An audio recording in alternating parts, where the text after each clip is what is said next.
আজকে আমরা এমন একটা দেশে বসবাস করছি যেখানে প্রতিনিয়তই দর্শনের মতো জঘন্য ঘটনা আমাদের সামনে আসছে। এমনকি আজ আমাদের নিষ্পাপ কোমলমতি অবুঝ শিশুরা পর্যন্ত এই দর্শনের হাত থেকে মুক্তি পাচ্ছে না।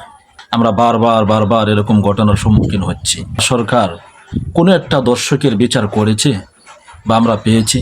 একটা দর্শনের ঘটনা যখন সামনে আসে, পুরা দেশ সেটা নিয়ে গরম হয়ে যায়, উত্তপ্ত হয়ে যায়। বাস সপ্তাহ 10 দিন চলে গেল, এটাকে দামাচাপা দেওয়া হলো। কয়েকদিন পরে আরও একটা ঘটনা সামনে আসলো। এরকমভাবেই তো আমাদের দেশ, আমাদের সমাজ চলতেছে। যতক্ষণ পর্যন্ত দর্শকের বিচার কোরআন সুন্নাহ মোতাবেক না করা হবে, আদৌ বাংলাদেশে এই জঘন্য কাজ বন্ধ করা সম্ভব হবে না। একটা দর্শকের বিচার কোরআন সুন্নাহ মোতাবেক করা হোক, চ্যালেঞ্জ করে বলতে পারে। একটা দর্শকের বিচার যখন করা হবে, রাতারাতি হাজারো দর্শক তওবা করে ভালো হয়ে যেতে বাধ্য হবে।